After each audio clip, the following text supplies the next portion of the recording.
A Werewolf Shifter Romance, written by Amelia Hart. Chapter 1.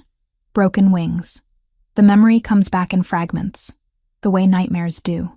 Dahlia was only 7 when the world exploded around her small cottage on the edge of the Moonridge territory. The rogues came at midnight, their howls tearing through the peaceful darkness her family had called home. She remembers her mother's desperate hands pushing her under the floorboards, the last words whispered with fierce love. "Stay hidden, little flower. No matter what happens, stay hidden." The screams had lasted forever. Then came the silence, which was somehow worse. When Dahlia finally crawled out of her hiding place, the cottage was painted in crimson. Her parents lay still, their bodies torn and lifeless. At 7 years old, she understood death with the brutal clarity that only trauma can bring. She also understood that she was completely alone in a world that had just shown her its teeth. But even in that moment of absolute despair, something fierce had stirred inside her chest. A rage so pure it made her small hands clench into fists, made her want to hunt down every rogue who had destroyed her world. For just an instant, she had felt power coursing through her veins, hot and wild and dangerous. Then the feeling vanished, leaving behind only empty terror. Eldrick found her 3 days later, huddled in the forest like a feral thing. He was already a rising star in the royal court then, a beta with silver-streaked hair and eyes that seemed kind to a desperate child.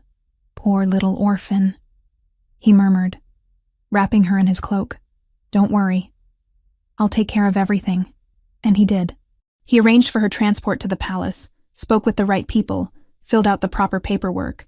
He told everyone who would listen how he'd discovered this tragic Omega child, alone and helpless after a rogue attack. He presented her as a charity case, a ward of the court who would earn her keep through service. What he didn't tell anyone was that he'd been the one to pay the rogues.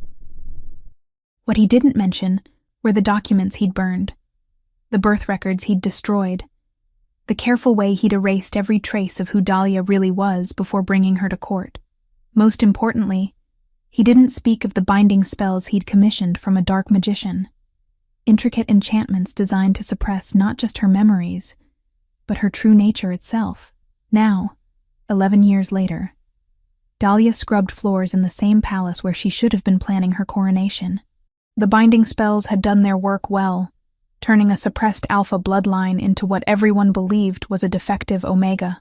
But sometimes, in dreams that felt more like memories, she could still taste that moment of pure power from her childhood.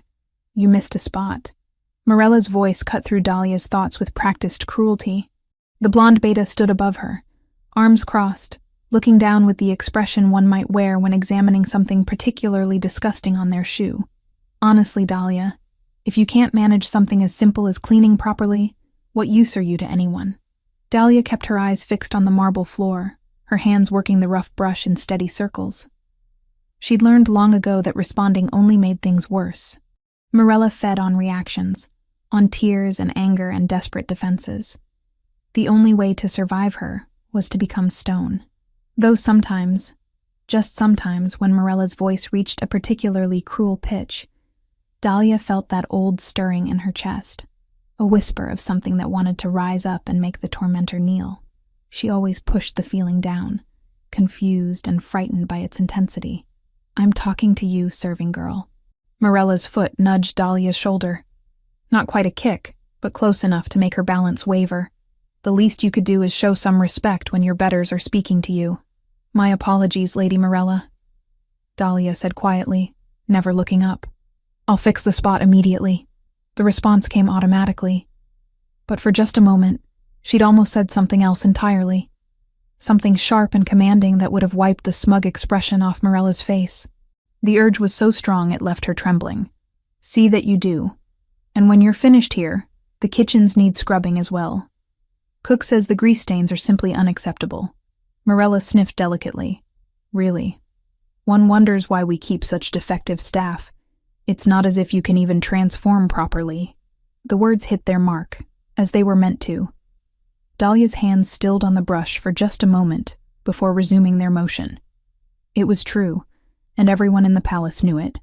While other shifters could slide between their human and wolf forms with graceful ease, Dahlia got stuck halfway, The transformation would begin. Her bones would start to shift and stretch, but then something would slam into her like a wall, forcing her back into human form with agonizing pain. The palace healers had examined her years ago and declared it a defect of her Omega bloodline.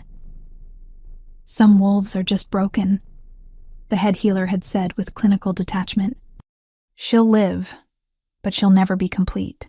What they didn't know was that in those moments of attempted transformation, Dahlia sometimes caught glimpses of something magnificent. Not the small, submissive wolf they expected of an Omega, but something golden and powerful that made her soul sing with recognition. The vision never lasted long enough for her to understand what she was seeing, always cut short by what felt like magical interference. Broken, defective, useless. The words had followed her through childhood, whispered behind her back, and sometimes shouted to her face. Even among the other servants, she was an outcast. At least they could claim the dignity of their wolf forms. Dahlia couldn't even do that. But in her dreams, she ran through forests on 4 legs that were strong and fleet. In her dreams, she could taste the wind and feel the earth beneath paws that were definitely not small or submissive. She always woke from these dreams with tears on her cheeks and an aching sense of loss she couldn't explain. Oh, and Dahlia. Morella's voice had taken on that particular tone that always meant trouble. "Lord Eldrick wants to see you in his study when you've finished. Something about new duties for you." The brush fell from Dahlia's suddenly numb fingers. New duties from Eldrick were never good things. They usually involved the most humiliating tasks he could devise, presented with that cold smile that never quite reached his silver eyes. But for just an instant, instead of the familiar dread, she felt something else. A flash of defiance so strong it made her want to march into his study and demand answers about the strange gaps in her memory, about the dreams that felt more real than her waking life, about the way he sometimes looked at her with satisfaction that seemed far too personal. The feeling passed quickly, leaving her shaken. Where had that boldness come from?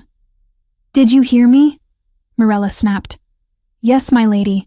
I'll go to him as soon as I'm finished here." "Good. And do try not to embarrass yourself too badly. Lord Eldrick is far too important to waste his time on your usual incompetence." Morella's heels clicked against the marble as she walked away, the sound echoing through the corridor.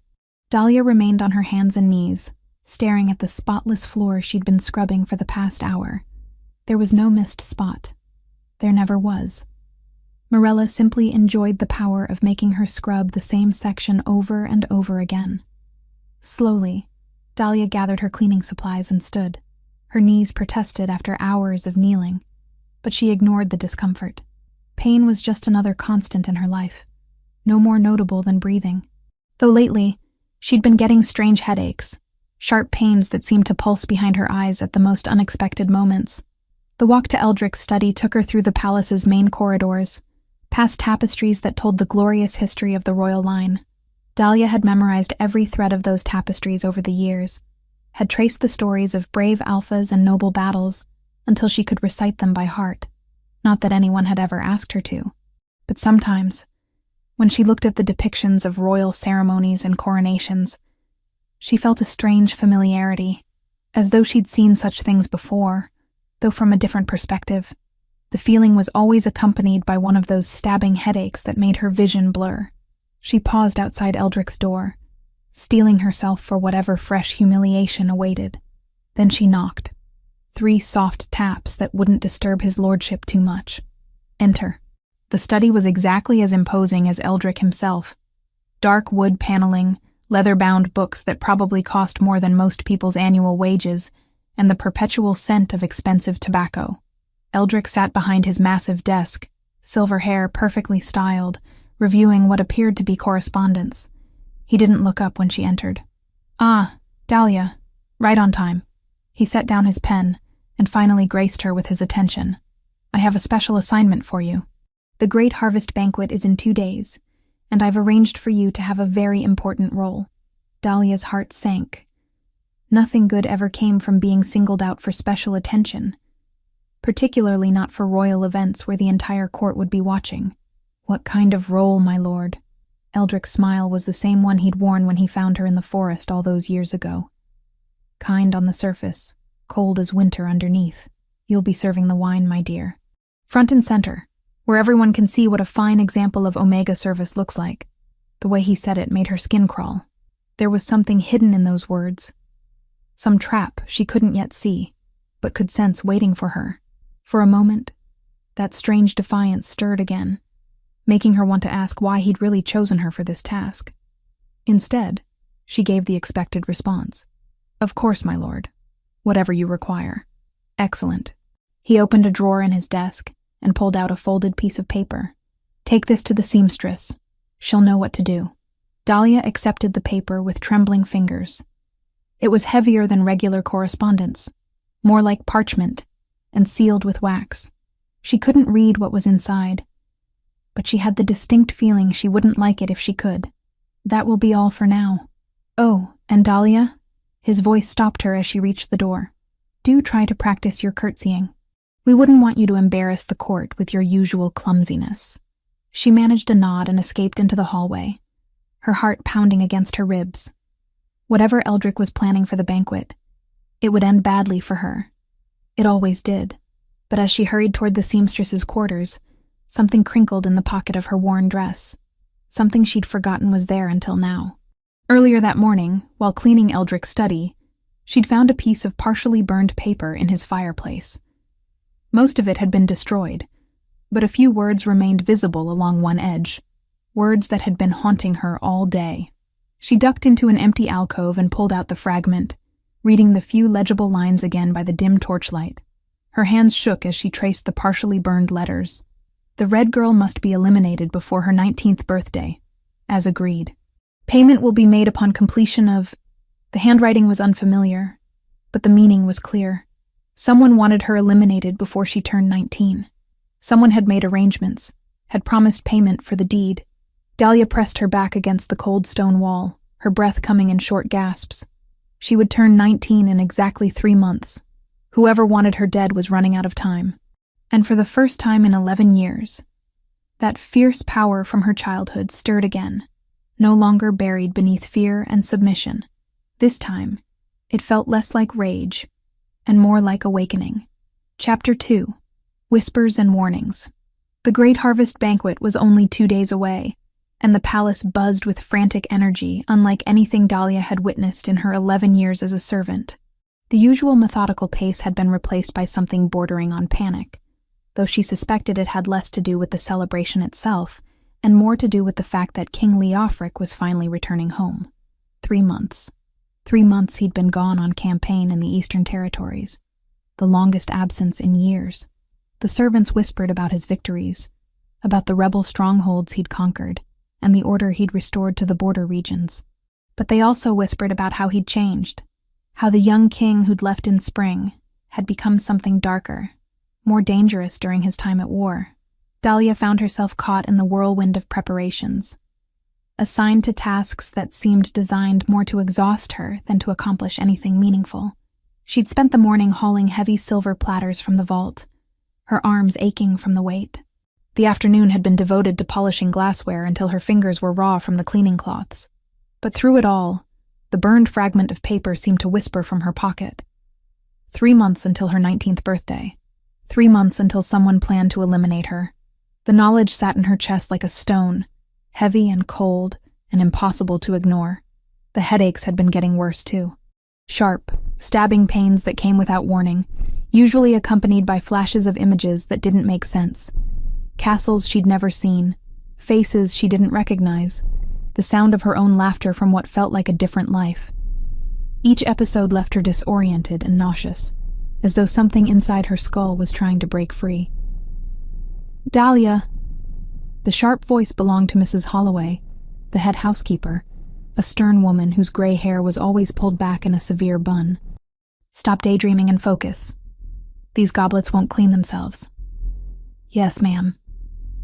Dahlia bent back to her task, working the soft cloth around the delicate crystal. Around her, other servants scurried about their duties, but she caught fragments of their excited whispers. The king returns today from his campaign in the Eastern Territories. 3 months he's been gone. Longest campaign in years. They say he brought back wagons full of spoils.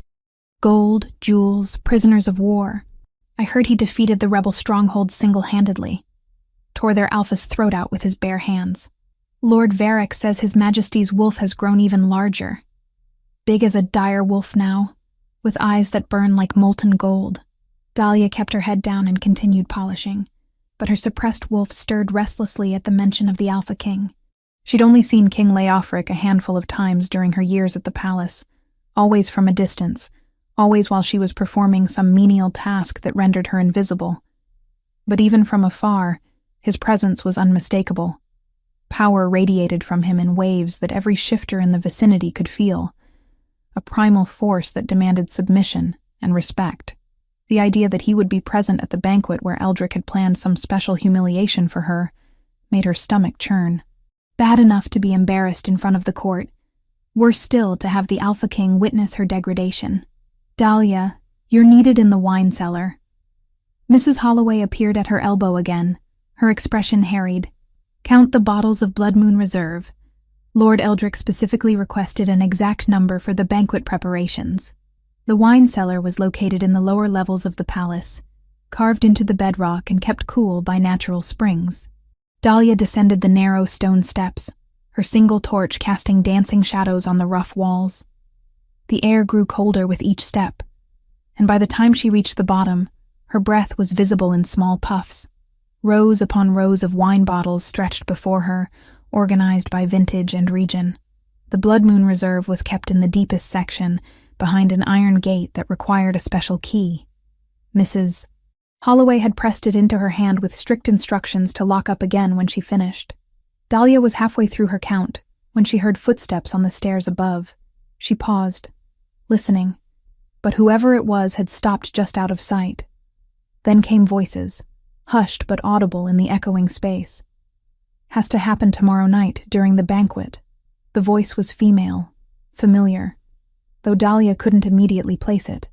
"If she doesn't flee in shame after what we've planned, we'll have to move to the backup plan. And if that fails?" This voice was different. Male, with an accent Dahlia didn't recognize. "It won't fail. The master's instructions were very specific. The girl cannot be allowed to reach her 19th birthday. This prophecy business has gone on long enough." The female voice paused, and when it continued, there was something almost hesitant about it. "Though I confess, I'm beginning to wonder if we're making a mistake. She's just a serving girl. Surely she poses no real threat." "The master doesn't make mistakes," the male voice replied coldly, "and neither do we. The ritual must be completed before the new moon, or all our preparations will have been for nothing." Dahlia's blood turned to ice water. They were talking about her. They had to be. How many other girls in the palace were approaching their 19th birthday? But more importantly, what ritual? What prophecy? "What prophecy?" the male voice asked, echoing her thoughts. The master never explained the details. Something about a lost bloodline, a throne that was stolen, justice returning with the changing seasons. The female voice dismissed it with a wave that Dahlia could hear in her tone. Foolish, mystical nonsense, if you ask me. But the master believes it, and he pays well for results. "And you're certain this serving girl is the right one? Red hair, green eyes, the right age, found as a child after the attack on the Silverbrook territory. She fits every detail in the master's description. Besides, Lord Eldrick confirmed her identity years ago when he brought her here." Dahlia pressed herself against the wine racks, hardly daring to breathe. Silverbrook territory. She'd never heard that name before, but something about it resonated deep in her bones, stirring memories she couldn't quite grasp. And suddenly, one of those stabbing headaches hit her with the force of a physical blow. For just a moment, she saw it. A castle with silver banners, a garden full of roses, a man with kind eyes and a crown on his head calling her "Little Princess." The vision lasted only seconds before pain drove it away, but it left her gasping and shaken. Very well. Tomorrow night, then, during the banquet, while everyone's attention is focused on the festivities. Exactly. Either she runs in humiliation, or we implement the permanent solution. Either way, the threat dies with her disgrace. The voices began to fade as the speakers moved away from the cellar entrance. Dahlia waited until she was certain they were gone before emerging from her hiding spot. her legs shaking so badly she could barely stand. They'd called her a threat. Whoever these people were, whoever this mysterious master was, they saw something dangerous in a broken serving girl who couldn't even transform properly. The idea was absurd, but the burned letter in her pocket proved they were deadly serious. She finished counting the wine bottles in a daze, her mind spinning with questions and fears. Silverbrook territory, a lost bloodline, a stolen throne. None of it made sense, but the pieces felt important somehow, as though they were part of a puzzle she'd been trying to solve her entire life without realizing it. When she finally climbed back up the cellar stairs, the torch flame wavering in her trembling hand, she felt as though she were walking toward her own execution. The main corridor buzzed with even more activity than before.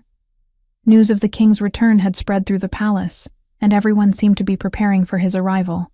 Dahlia tried to blend into the crowd of servants, but her thoughts kept circling back to the conversation she'd overheard. A prophecy, a lost bloodline, Silverbrook territory. The name triggered another flash of memory, brief but vivid. A woman with red hair like hers, singing a lullaby in a language she didn't recognize but somehow understood. The melody was hauntingly beautiful, filled with longing and loss. When the vision faded, Dahlia found herself humming the tune under her breath, though she had no memory of learning it. "There you are." Morella appeared beside her, looking particularly pleased with herself, though for just a moment when she thought no one was looking, her expression had seemed almost guilty. The look passed so quickly that Dahlia wondered if she'd imagined it.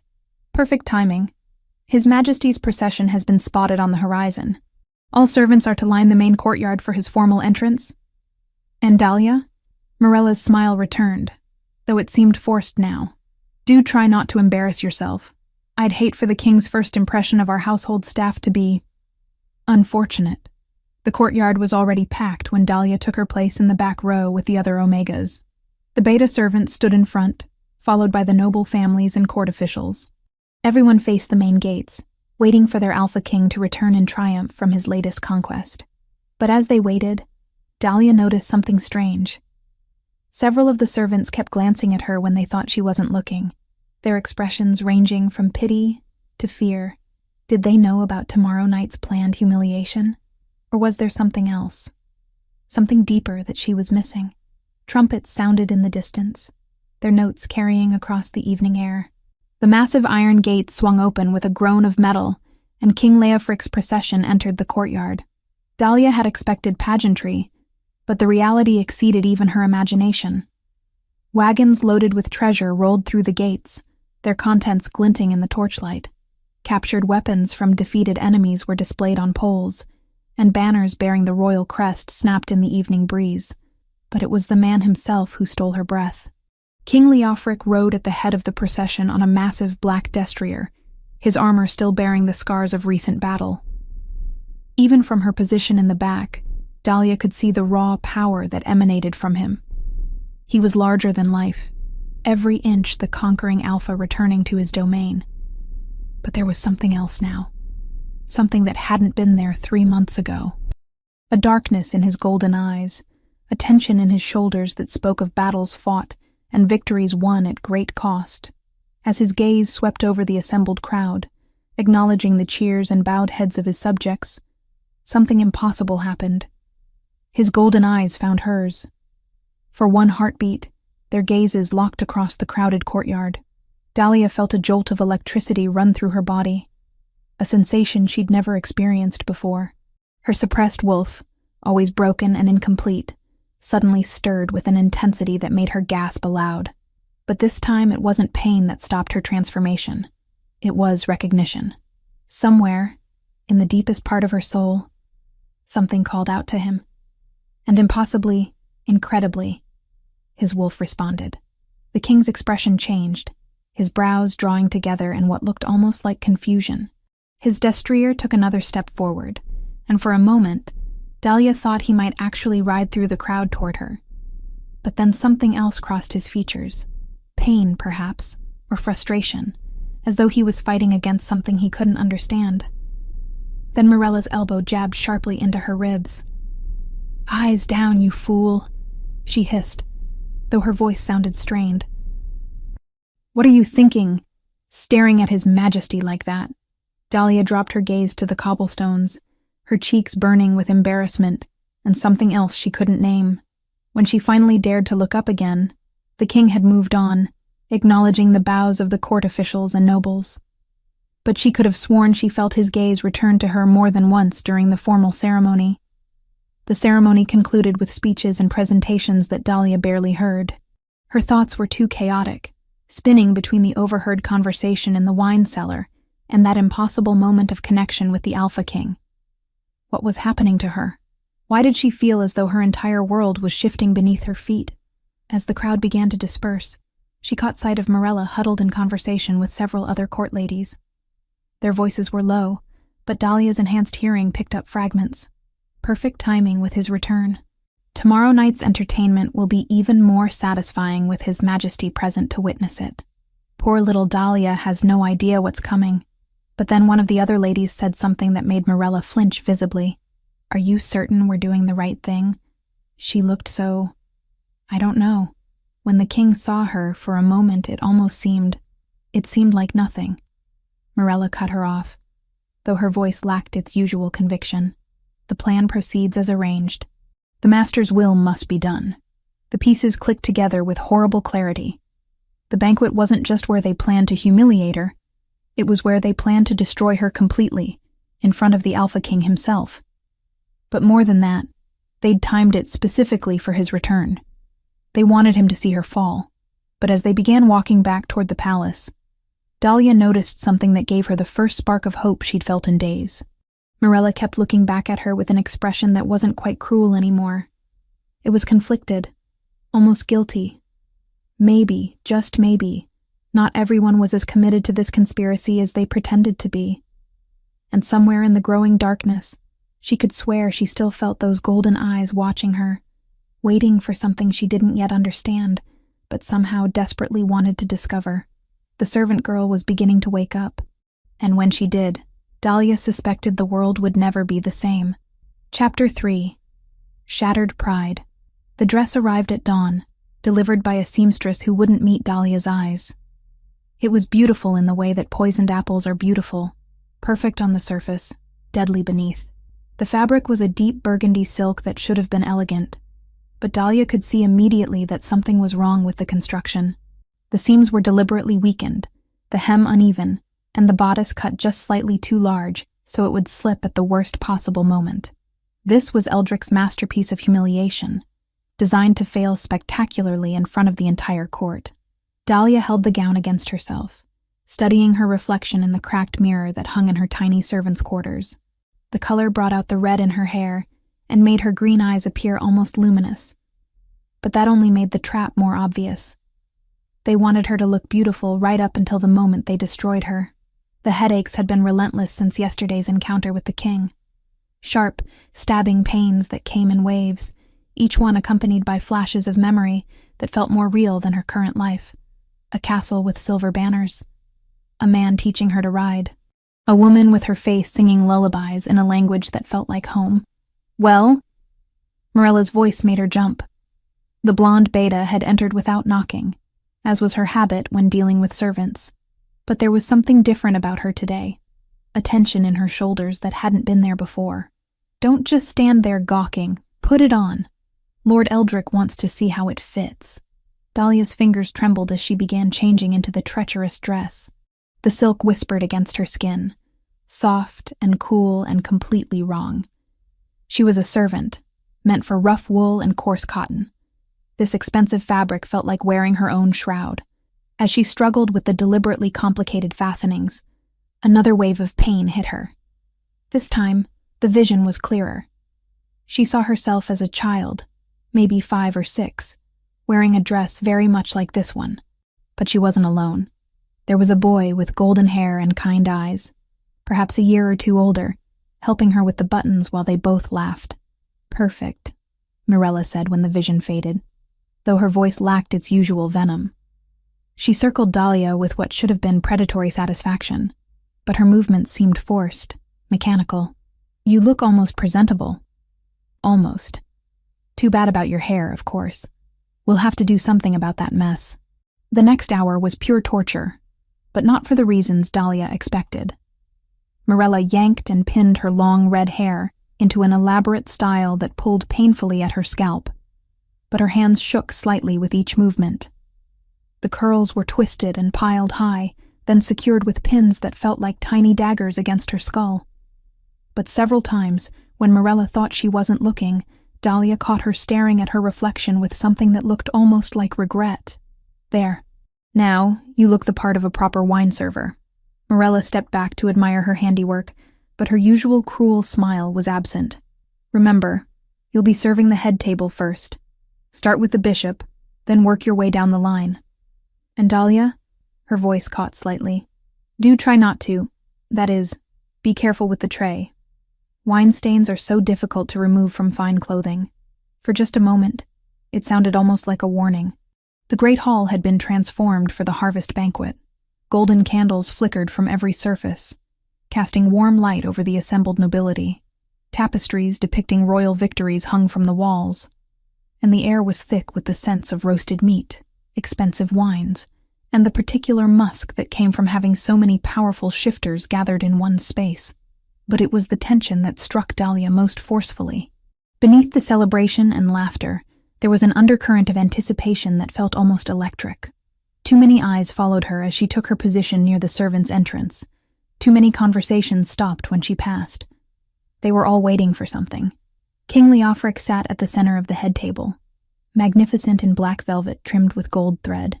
The candlelight played across the strong lines of his face, highlighting the aristocratic cheekbones and the full curve of his mouth.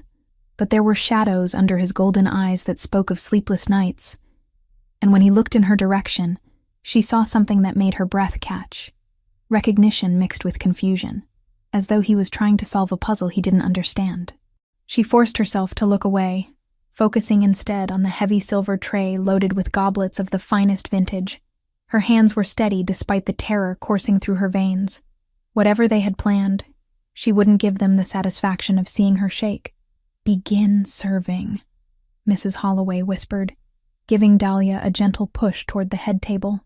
The bishop sat to the king's right, a kindly elderly man with silver hair and gentle blue eyes. Dahlia approached him first, as instructed, keeping her movements slow and careful. The tray was heavier than expected, the weight of the silver and crystal making her arms ache. But as she drew closer to the head table, another wave of memories crashed over her. She had walked this path before, but not as a servant. In her vision, she wore a crown of wildflowers and a dress of white silk, and everyone in the hall was standing, bowing to her as she passed. The boy with golden hair stood beside her, no longer a child, but a young man, whose eyes burned with pride and something deeper. The vision was so vivid, so real, that for a moment she forgot where she was. Her step faltered, and she caught herself just as her foot encountered something that shouldn't have been there. A raised stone in the floor, positioned precisely where her next step would fall. Dahlia's trained reflexes, honed by years of careful movement through dangerous situations, almost saved her. Almost.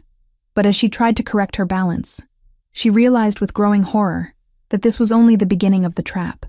The tray began to tilt, the goblet sliding toward the edge with inevitable momentum. Lord Varec, positioned perfectly to her left, chose that moment to shift in his seat, bumping into her just hard enough to ensure the catastrophe would be complete. His movement looked natural, accidental, but Dahlia saw the calculation in his eyes a moment before impact. The tray tilted beyond recovery, the goblet slid, and a full cup of deep red wine arced through the air to splash across the bishop's white ceremonial robes. The hall fell silent. Every conversation stopped mid-sentence. Every eye turned toward the head table where Dahlia stood frozen, the empty tray clutched in her hands, staring in horror at the spreading crimson stain across the bishop's chest. But in that moment of absolute humiliation, something extraordinary happened. Instead of the crushing shame she expected to feel, Dahlia experienced a flash of pure, blazing anger. Not at herself, but at them. At Eldric's cold satisfaction, at Varec's pretended surprise, at Morella's conflicted expression in the crowd. They had orchestrated this moment with surgical precision, and they expected her to crumble under the weight of their manufactured disgrace. "You clumsy fool!" Eldrick's voice cut through the silence with surgical precision. He rose from his seat, his silver hair gleaming in the candlelight, his face a mask of outraged nobility. "Look what you've done. Those robes are consecrated silk, blessed by the high clergy themselves." The bishop raised a gentle hand, his expression more concerned than angry. "Please, Lord Eldrick, it was clearly an accident. The girl meant no harm." "Accident?" Eldrick's laugh was sharp and ugly. "Your Grace, this is precisely the kind of incompetence we've come to expect from this particular servant. She's been nothing but trouble since the day she arrived at court." Murmurs began to ripple through the assembled nobility, but Dahlia barely heard them. Another vision had overtaken her, this one more vivid than all the rest. She saw Eldrick as he truly was, not a noble rescuer who'd saved an orphaned child, but a man standing over the bodies of her parents, giving orders to the rogues who had destroyed her world. The revelation hit her with the force of a physical blow, but instead of breaking her, it gave her strength. "Perhaps she's had too much wine herself," someone called out from the crowd. "Typical Omega clumsiness. Why do we keep such defective staff?" Each insult was a knife to her dignity, but Dahlia found that she no longer cared about their opinion. The girl who had spent 11 years cowering was gone, replaced by someone who remembered what it felt like to stand tall. "My deepest apologies, Your Grace," she said, addressing the bishop directly rather than Eldrick. Her voice was steady, proud even, carrying an authority that made several nobles sit up straighter. "The fault is entirely mine." "Of course it is," Eldrick sneered, but there was something in Dahlia's demeanor that seemed to unsettle him. "You're a disgrace to this court, girl. Indigna a te para servir porcos, as they say in the old tongue. Too worthless even to serve pigs." The Portuguese phrase hit her like a physical blow, but not because of its cruelty. She understood it. More than understood it. She knew instinctively that it was the same language from the burned letter, the same words that spoke of elimination and payment. But more importantly, it was the language of her dreams. The lullabies her mother had sung. Eldrick was telling her that he knew. He knew she'd found the letter, knew she was aware of the plot against her life, and he was flaunting it in front of the entire court. But as she stood there, wine-stained and humiliated, Dahlia felt something she hadn't experienced since childhood. Power. Real power, stirring in her chest like a sleeping dragon opening its eyes. "That's enough." The voice that cut through the growing murmur of the crowd was deep, authoritative, and absolutely unmistakable. King Leofric had spoken. Every head in the hall turned toward him. He was still seated, but somehow his presence filled the enormous room. His golden eyes were fixed on Eldrick, with an expression that made the air itself seem to crackle with danger. "Your Majesty," Eldrick began, his tone immediately shifting to one of deference. "I was merely addressing a disciplinary matter." "I said that's enough." The king's voice had dropped to a dangerous growl that made every wolf in the hall want to bare their necks in submission. "The accident has been noted. The bishop has shown grace in forgiving it. The matter is closed." Eldrick's face went very still, but he pressed on. "Of course, Your Majesty. I simply thought you thought wrong." King Leofric's gaze flicked to Dahlia, and for a moment, their eyes met across the crowded hall. The connection from the courtyard returned, stronger now, pulling at something deep in her soul. "Everyone makes mistakes, Lord Eldrick. The measure of a person lies not in their perfection, but in how they handle their failures." The rebuke was subtle, but unmistakable. Several of the nobles shifted uncomfortably in their seats, sensing the sudden tension between the king and one of his most trusted advisors. Dahlia knew she should retreat. Every instinct screamed at her to flee the hall before things got worse. But something in the king's tone, in the way he was looking at her, made her stand her ground. For the first time in 11 years, someone was defending her. Someone was seeing worth in the broken serving girl. "You are dismissed," Eldrick said, his voice tight with barely controlled fury. "Remove yourself from this hall immediately." But before Dahlia could move, King Leofric spoke again. "She is dismissed when I say she is dismissed." The words carried absolute authority, the command of an alpha who would not be challenged. "And I am not finished." The hall held its collective breath. Even Dahlia stared at the king in shock, hardly believing what she was hearing.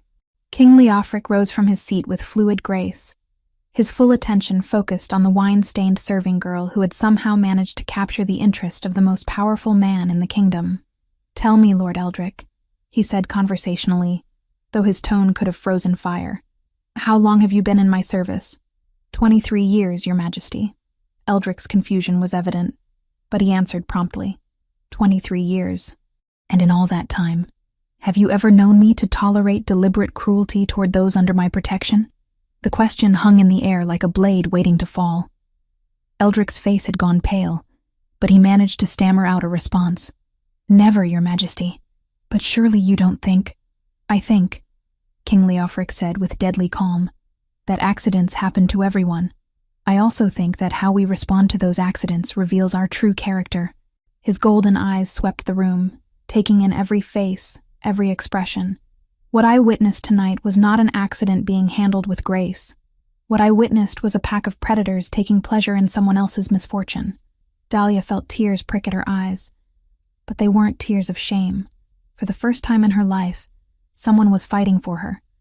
Someone was willing to stand against the entire court for her sake. "Furthermore," the king continued, "I find myself wondering how a serving girl who has worked in this palace for 11 years could suddenly become so clumsy. How a tray she's carried hundreds of times could suddenly become too heavy. How her foot could find the one raised stone in a floor she knows better than her own heartbeat." The implications of his words sent a ripple of unease through the assembled nobles. He wasn't just defending her.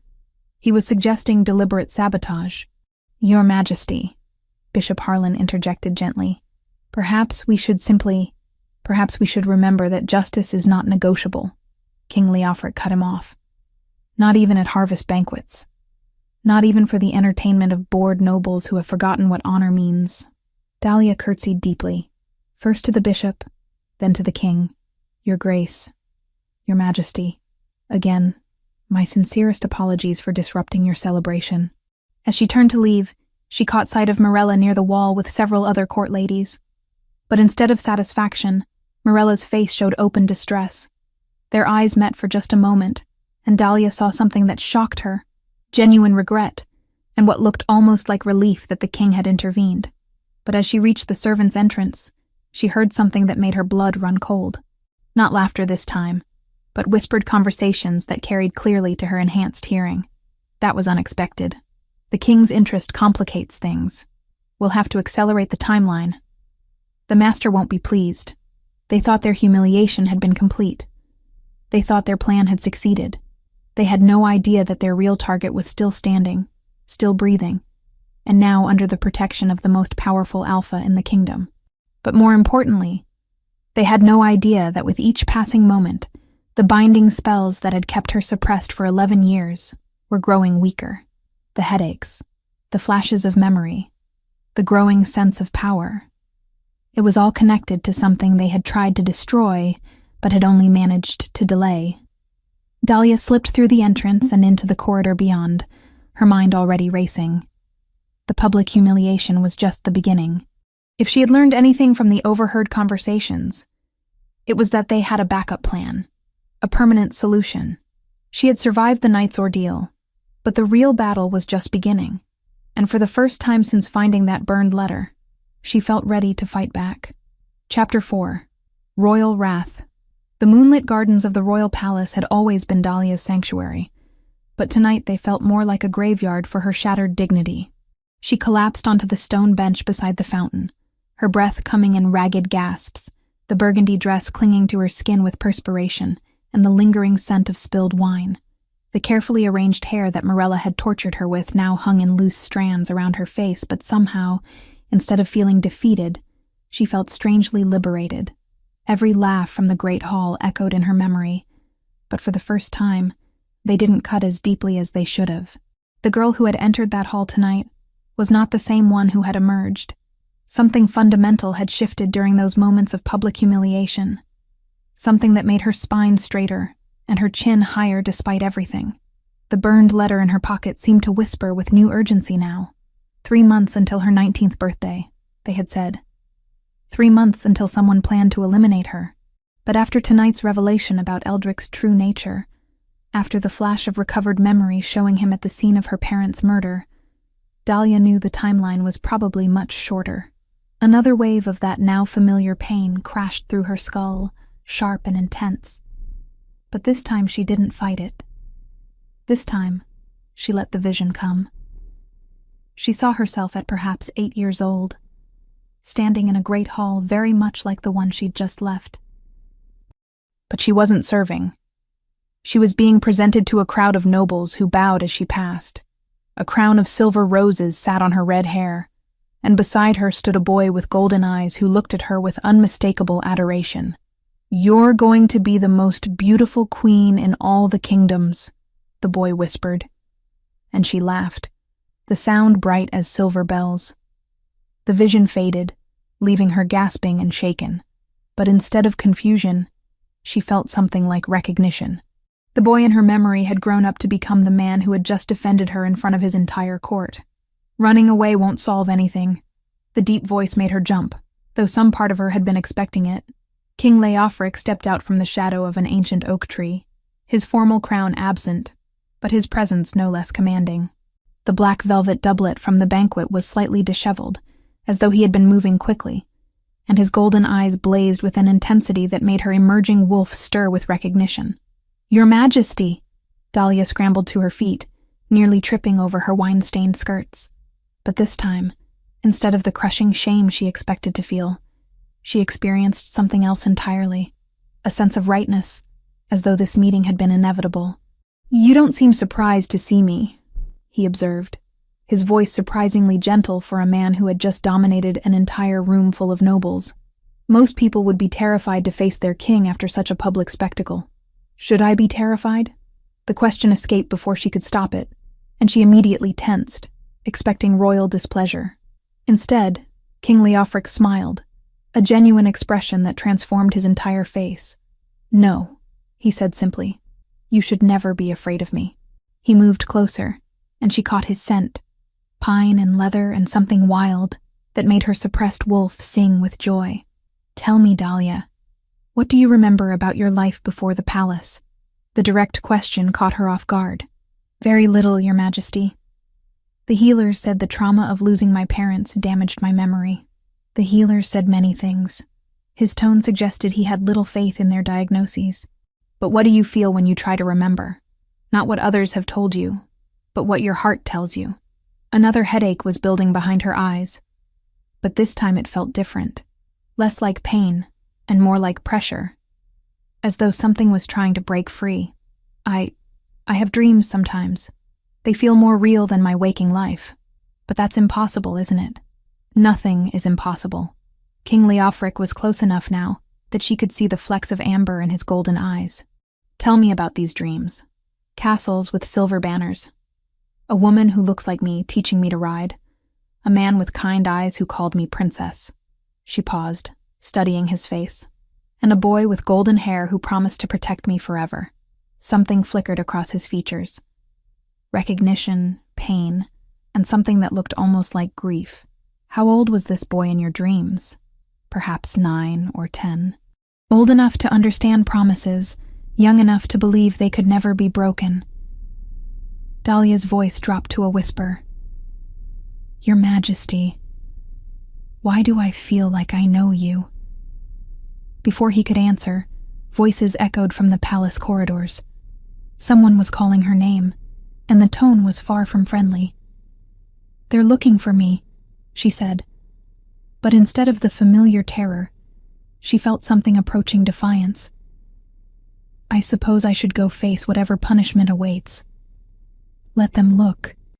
King Leofric's voice carried absolute authority. "You're under my protection now. Your Majesty, you can't—" She stopped herself, feeling that strange new boldness rising in her chest. "Why are you helping me? I'm nobody. I'm broken.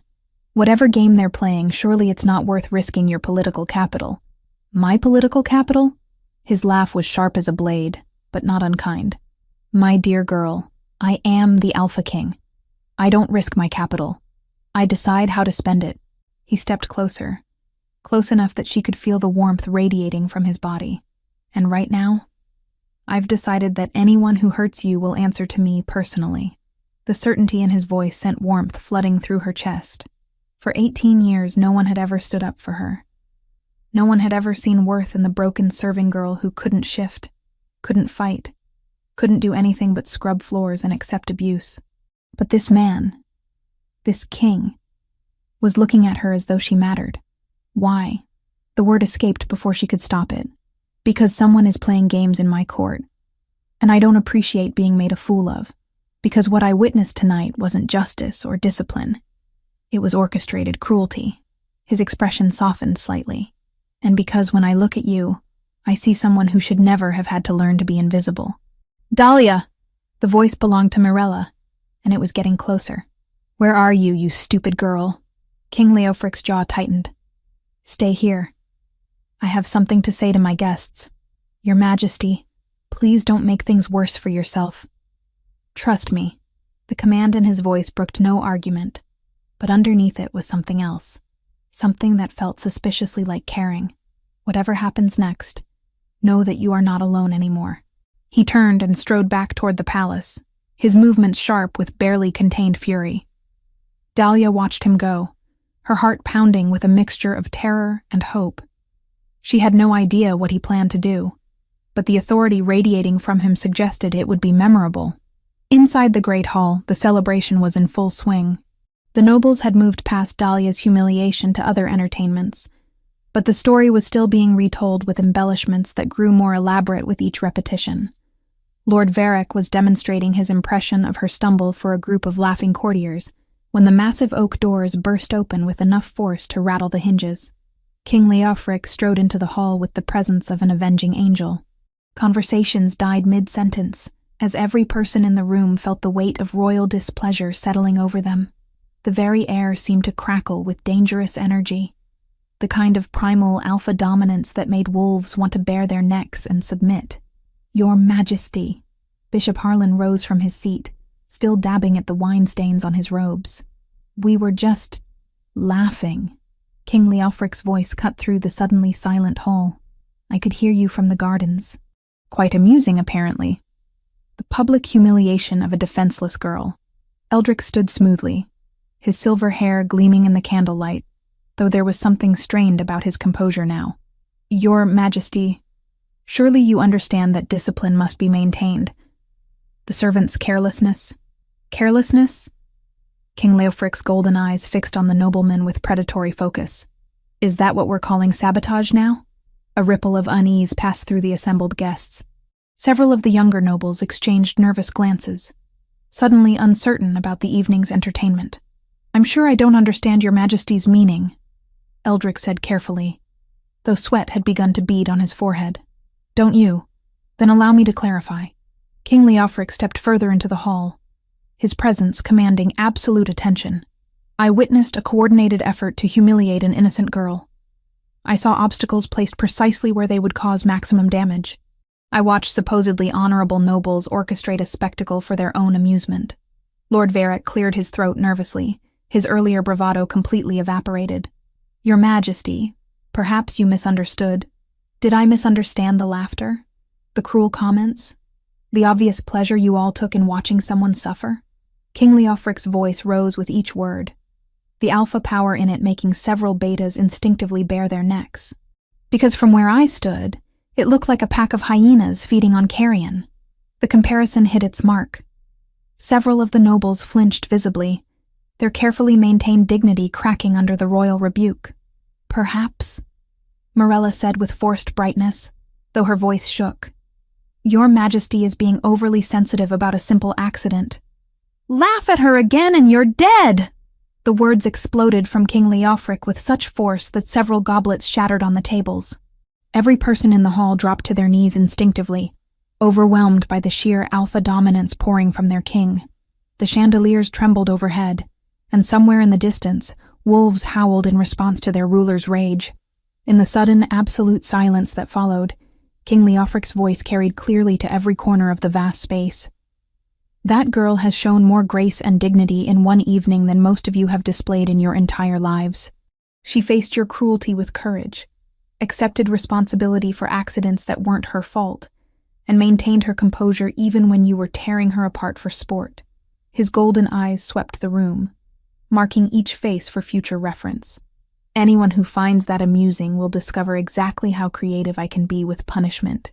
Eldrick, still on his knees but with defiance burning in his silver eyes, dared to speak. Your Majesty's attachment to a mere servant is unprecedented. Surely you see the impropriety. The only impropriety I see is nobles who have forgotten their duty to protect those under their care. King Leofric stepped closer to Eldrick, his presence looming over the kneeling man. But since you seem concerned about propriety, let me address that issue directly. The king's voice carried to every corner of the hall, ensuring that his words would be remembered and repeated for years to come. Effective immediately, Dahlia is appointed as my personal assistant. She will have full access to the royal quarters, complete authority to speak on my behalf in matters of court business, and the protection of the crown in all her dealings. His smile was sharp as a blade. Anyone who wishes to question her competence is welcome to question mine directly. The promotion was so unprecedented that several nobles gasped aloud. Personal assistants to the crown were positions of incredible influence, traditionally reserved for the highest-ranking betas with decades of experience. To grant such authority to a serving girl was beyond scandalous. It was revolutionary. Your Majesty, Bishop Harlan said carefully, his voice barely above a whisper. Surely such an important position requires extensive experience. Requires what? Breeding? Titles? The approval of people who just demonstrated their complete lack of judgment. King Leofric's tone could have frozen fire. Or does it perhaps require intelligence, discretion, and the ability to see through deception, qualities that seem remarkably rare in this room tonight? No one dared to answer. Furthermore, the king continued, his voice growing colder with each word, Lord Eldrick is suspended from all official duties pending a full investigation into tonight's events. Consider it an opportunity to reflect on the proper treatment of those under royal protection. The suspension was delivered with surgical precision. Not complete dismissal, which might have caused political upheaval, but a clear demonstration that Eldrick's power was no longer absolute. Several other nobles who had participated in the evening's cruelty shifted uncomfortably, wondering if they would be next. This is madness. Eldrick's composure finally cracked completely, revealing the rage and desperation beneath. You would destroy the natural order for the sake of a broken Omega who can't even what? King Leofric's voice dropped to a whisper that somehow carried more menace than his earlier shouts. Transform properly? Defend herself against coordinated attacks? Fight back against people who were supposed to protect her? The king moved to stand directly over Eldrick, his golden eyes blazing with fury. You want to talk about what she can't do? She can't lie. She can't scheme. She can't take pleasure in others' pain. She can't pretend to be honorable while orchestrating cruelty behind closed doors. Each word was delivered with devastating precision. Perhaps those are the qualities this court needs more of. The silence that followed was deafening. Every person in the room understood that they had just witnessed a fundamental shift in the balance of power. The king had chosen sides, and it wasn't theirs. But more than that, several of the nobles were beginning to whisper among themselves, questioning the wisdom of their ruler's dramatic actions. King Leofric caught their murmurs, saw the doubt in their eyes, and knew that his protection of Dahlia would cost him politically. He didn't care. The celebration is over, King Leofric announced. Everyone will return to their quarters and reflect on tonight's lessons in human decency. Guards will escort anyone who seems confused about the way out. As the nobles filed out in stunned silence, several shooting venomous glances at the absent cause of their disgrace, King Leofric remained standing in the center of the hall. His anger was still palpable, but underneath it was something else, a sense of rightness, as though he had finally done something he should have done long ago. When the last of the guests had departed, he made his way back to the gardens where Dahlia waited. She was still sitting on the stone bench, but her tears had stopped. Instead, she was staring at the palace with an expression of wonder and growing understanding. Did you really just upend your entire court for my sake? She asked quietly. I exposed what needed to be exposed. What I did was send a message that cruelty has consequences in my kingdom. King Leofric settled beside her on the bench, close enough that she could feel the warmth radiating from his body. Some of my nobles will question my judgment. They'll whisper about instability, about a king who makes emotional decisions. And what will you tell them? That some decisions are worth making, regardless of the cost. His golden eyes met hers, and she saw something there that made her breath catch. And now we find out who's behind the conspiracy to destroy you, and we make them pay for every moment of pain they've caused. The promise in his voice sent warmth flooding through her chest. For the first time in her life, Dahlia felt truly protected. More than that, she felt valued. "Thank you," she whispered. "Thank you for reminding me what justice looks like." King Leofric stood and offered her his arm. "Come, we have work to do, and I suspect our enemies won't be idle for long." As they walked back toward the palace together, Dahlia realized that the girl who had entered the Great Hall earlier that evening was gone forever. In her place was someone new, someone who had a king willing to risk his political standing to defend her honor. The servant girl was dead.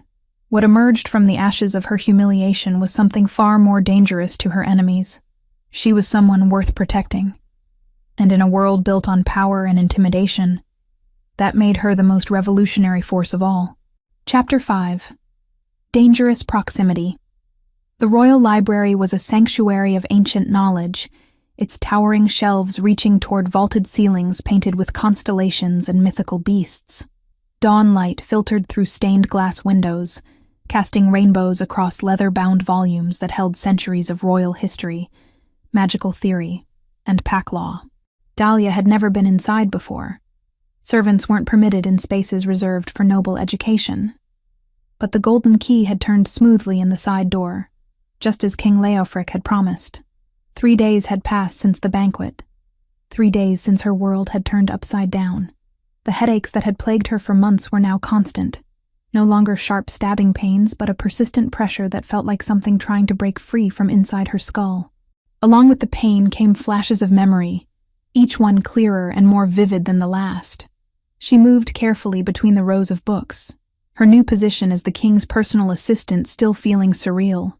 The fine dress she now wore, deep green silk that complemented her eyes, was a far cry from her servant's rough wool, but it felt strangely familiar, as though she'd worn such clothes before. "You came." King Leofric's voice emerged from the shadows near the far window. He was already dressed for the day in riding leathers and a forest green tunic, his golden hair catching the early morning light. But there were dark circles under his eyes that suggested he'd slept as poorly as she had. "You commanded it, Your Majesty." Dahlia dropped into a curtsy. But it was different now. Less subservient, more the formal acknowledgement of one noble to another. The change in her bearing had happened naturally, as though her body remembered protocols her mind had forgotten. "Did I? I thought I made a request." He moved closer, his expression surprisingly gentle. "We're alone here, Dahlia. The library is warded for privacy. No one can overhear us. I'm not sure I know how to speak freely anymore, Your Majesty. The past few days have been overwhelming." Since her appointment, the palace had buzzed with gossip and speculation. Some servants looked at her with newfound respect, tinged with fear. Others whispered that she'd somehow bewitched their king. But it was the reactions of the nobles that concerned her most. Thinly veiled hostility mixed with calculation, as though they were all reassessing her worth. "Tell me about the headaches," King Leofric said, settling into a chair near the window. "They're getting worse, aren't they?" Dahlia stared at him in surprise. "How did you know?" "Because I've been researching binding spells. Ancient magic designed to suppress memories, bloodlines, even entire identities." His golden eyes were serious, intent. "The pain you're experiencing isn't a defect, Dahlia. It's your true self fighting to break free." The words hit her with unexpected force. True self? Magical bindings aren't permanent. They require constant energy to maintain, and they weaken over time, especially when the subject experiences extreme emotional stress. He leaned forward, his voice dropping. "The humiliation at the banquet, the fear for your life, the anger you felt, all of that is eating away at whatever spells were cast on you." As if summoned by his words, another wave of memory crashed over her. This time she saw herself at perhaps 10 years old, practicing sword forms in a castle courtyard, while a man with kind eyes called out corrections. But what struck her wasn't the memory itself. It was the ease with which she'd moved, the natural grace of someone born to fight. "I remember training," she whispered. "Combat lessons. But that's impossible. I'm just a—" "You're not just anything." King Leofric's voice was firm. "Show me your transformation attempt. I want to see what's blocking you." The familiar terror rose in her chest. "Your Majesty, I can't. It's too painful, too humiliating. Trust me." The command in his voice was gentle but absolute. "Whatever's been done to you, we'll find a way to break it." Dahlia closed her eyes and reached for her wolf, expecting the usual wall of agony. But this time, something was different. The transformation began normally. Her bones started to elongate, her senses sharpened. But when the barrier hit, she could feel its nature more clearly. It wasn't a natural limitation. It was magical interference, complex spells woven with malicious intent, and they were definitely weaker than before. The partial shift lasted longer this time, before pain forced her back to human form. When it ended, she was gasping but not collapsed. Progress, however small. Binding spells. King Leofric said grimly. "Masterwork magic, but it's deteriorating. Whatever they did to you as a child, your 19th birthday must be significant to their timeline." Before Dahlia could respond, a sharp tapping echoed from the library's high windows. A large black raven perched on the sill, its dark eyes fixed on the interior of the room. But unlike the sleek messenger birds used by the court, this one had an unnatural stillness about it, as though it was listening, rather than simply delivering a message. King Leofric's expression hardened. "We're being watched." The raven took flight before he could reach the window, but not before Dahlia caught sight of something that made her blood run cold. The bird's eyes weren't the typical black of a normal raven. They glowed with an eerie red light that spoke of dark magic. "Corvus," she breathed, the name rising unbidden from her recovering memories. "You know that name?" King Leofric spun toward her, his golden eyes sharp with interest. I think so. A man in dark robes. Someone my parents feared." The memory was fragmentary, but growing stronger. He wanted something from us. Something we wouldn't give him. A commotion outside the library interrupted their conversation. Raised voices, the sound of running feet, and underneath it all, a feminine voice raised in distress. "Please, let me through. I must speak with her." King Leofric moved to the door, his hand instinctively going to the sword at his hip. "Stay behind me." The heavy oak doors burst open, and Morella stumbled in, her usually perfect appearance disheveled. Her blonde hair was escaping its careful arrangement. Her dress wrinkled, and her eyes were red from crying. Behind her, 2 guards looked uncertain about whether to restrain her or retreat. "Your Majesty, forgive me," one of the guards began. But she insisted, "It's all right." King Leofric dismissed them with a gesture, though his posture remained alert. "Leave us." When they were alone, Morella fell to her knees, her words tumbling out in a desperate rush. "Dahlia, I'm sorry. I'm so sorry for everything. I didn't know. I thought it was just cruel games, but it's so much worse than that." Dahlia stared at the woman who had tormented her for years, now broken and pleading at her feet. "Morella, what are you talking about? The plan, the conspiracy, it's not just about humiliating you. They want you dead." Morella's voice dropped to a terrified whisper. "And if you don't die soon, they're going to kill everyone who's shown you kindness, including His Majesty." King Leofric moved protectively closer to Dahlia. "Who is they, Lady Morella?" "I don't know all of them. The messages come through Lord Eldrick, but he's not in charge. There's someone else, someone called the Master, who gives the orders." Morella looked up at Dahlia with desperate sincerity. "They told me it was just a game, just putting an uppity servant in her place. But last night I received instructions to put poison in your morning tea. Wolfsbane and silver. Enough to kill a dozen shifters." The revelation hit Dahlia like a physical blow. Not just public humiliation, not just exile from the palace, but actual murder. "Why are you warning me?" "Because I can't do it." because watching you face that humiliation with such dignity, seeing His Majesty defend you," Morella's voice broke. "Because I remember what it was like to be kind, before fear turned me into something ugly." King Leofric helped Morella to her feet, his expression grim. "What else do you know about this master?" "Very little. Lord Eldric meets with him in the old tower, but always after midnight. The man never shows his face. He wears a hooded cloak that hides his features. But I've heard them speak of a deadline. Something about the new moon." Dahlia felt her heart skip. "The new moon is in 3 days. Then we're running out of time," King Leofric said grimly. "Morella, you'll remain under royal protection. If you've truly turned against them, your life is as forfeit as ours. I know." Morella's voice was small but determined. "But I'd rather die with honor than live as their tool." As if summoned by the mention of danger, another raven appeared at the window. This one carried a small scroll tied to its leg, but when King Leofric moved to capture it, the bird dissolved into shadow, leaving only the message behind. The scroll was written in a spidery hand that seemed to writhe on the parchment. "The girl's protection changes nothing. The prophecy will not be fulfilled. If she lives past the new moon, the consequences will extend far beyond the palace walls. Choose wisely, young king. Some victories cost more than defeat." King Leofric crumpled the message, his jaw tight with anger. "They're threatening the entire kingdom now." "What prophecy?" Dahlia asked, though she suspected she already knew the answer. "Something about Silverbrook territory," Morella said hesitantly. "I heard them mention a lost heir, a bloodline that was supposed to stay buried." The name hit Dahlia with devastating force. This time, the memory that surfaced was complete and undeniable. She saw herself at 7 years old, wearing a crown of silver roses, standing before a crowd of people who called her Princess Dahlia of Silverbrook. She saw her father, tall and noble, teaching her about duty and justice. She saw her mother, beautiful and fierce, showing her how to be both gentle and strong.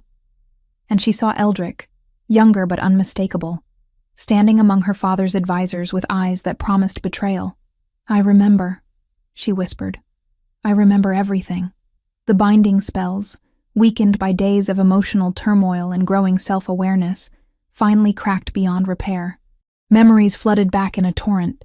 Her true name, her royal heritage, the night her kingdom fell and her parents died protecting the secret of her identity. King Leofric caught her as her legs gave out, his strong arms supporting her as 18 years of suppressed truth overwhelmed her consciousness. But instead of breaking under the weight of it all, Dahlia felt something else rising within her. Power. Real power. No longer buried beneath layers of magical deception. For the first time since childhood, she felt truly alive. "Princess Dahlia of Silverbrook," she said, testing the words. They felt right in a way that servant girl never had. "My princess," King Leofric said softly, and in his voice she heard the echo of a childhood promise. "I told you I would protect you forever." The boy with golden hair had kept his word. Now it was time to discover what the lost princess could do to protect him in return. Chapter 6. Unveiled Truth. The evening meal arrived at Dahlia's new chambers with unusual ceremony. Instead of the simple fare she'd grown accustomed to as a servant, an elaborate silver service was wheeled in by 2 nervous-looking kitchen staff. The irony wasn't lost on her. Now that she remembered being a princess, she was finally being fed like one. But her recovered memories came with recovered instincts, and something about this meal felt wrong. "Your Majesty requested the finest wine for the princess," one of the servants said, pouring a deep red vintage into a crystal goblet. "Blood Moon Reserve, from the royal cellars." Dahlia accepted the goblet with a gracious smile, but her enhanced senses, no longer suppressed by binding spells, caught something that made her blood run cold. Beneath the rich aroma of the wine lay other scents, bitter herbs that didn't belong, and the metallic tang of silver dust, wolfsbane and silver, exactly what Morella had warned her about. "Please convey my gratitude to His Majesty," she said smoothly, raising the goblet as if to drink.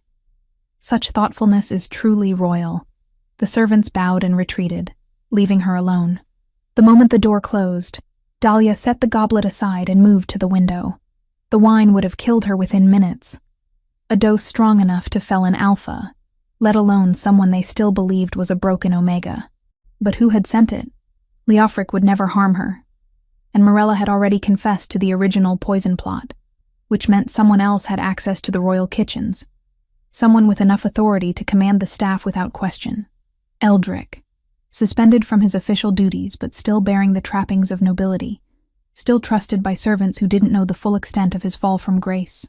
Dahlia quickly changed into darker clothing, her recovered memories providing skills she'd forgotten she possessed.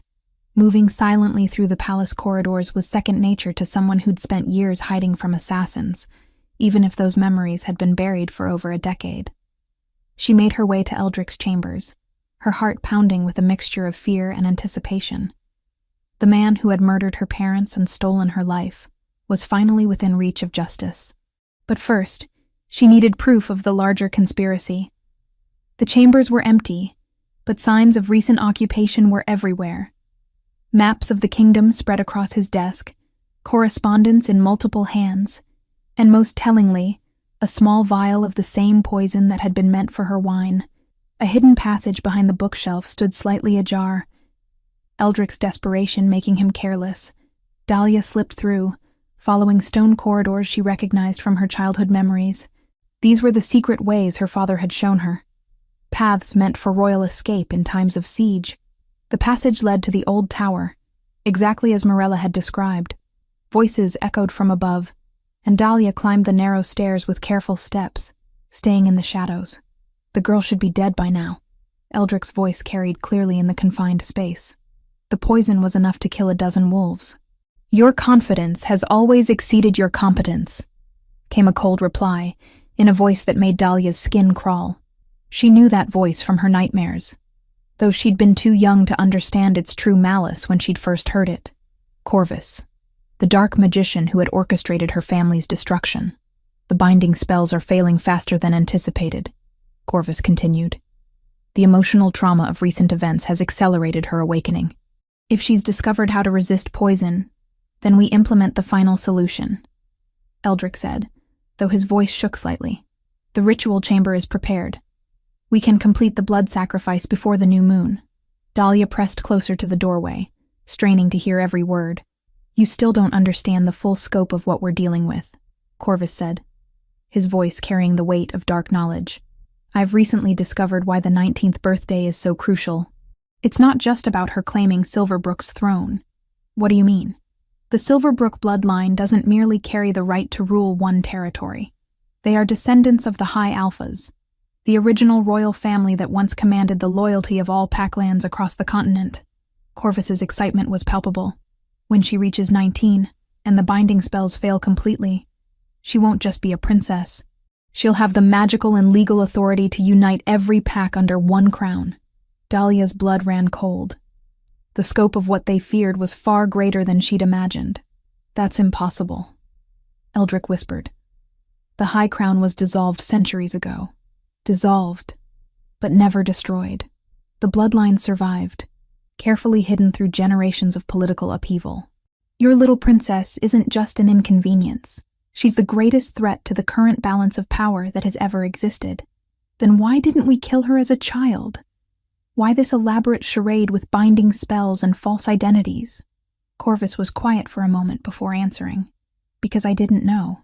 When I agreed to help eliminate the Silverbrook line, I thought we were dealing with minor territorial nobles. It was only through years of research into the binding magic I'd used that I discovered the true nature of her heritage." "You mean?" I mean, I've spent 11 years maintaining experimental magic on what I now realize is one of the most magically powerful bloodlines in existence. Do you have any idea how difficult it's been to keep those spells intact?" Corvus's frustration was evident. "Every year she grows stronger. Every emotional trauma weakens my hold on her true nature. I maintained the charade because I needed to study her, to understand how royal magic reacts to suppression." Dahlia felt sick. She'd been kept alive not out of mercy, but as a magical experiment. And now I have all the knowledge I need. The blood ritual will not only kill her, but transfer her accumulated royal power to me. I will become the High Alpha, the rightful ruler of all Packlands. Corvus's voice dropped to a whisper that somehow carried more menace than shouting. Your kings, your queens, your proud alpha nobles, they will all kneel before me or burn. The other kingdoms won't accept a usurper, Eldrick protested. They will when I demonstrate the power of absorbed royal bloodlines. I've identified 3 other hidden descendants of ancient houses. Once I've claimed their power as well, no force on earth will be able to stand against me.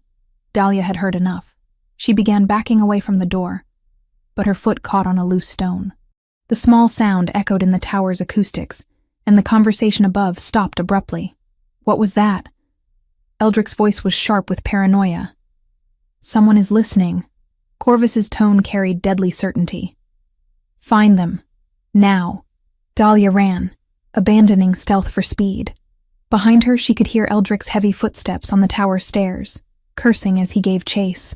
But her recovered memories included knowledge of every secret passage in the palace, and she had an advantage he'd forgotten she possessed.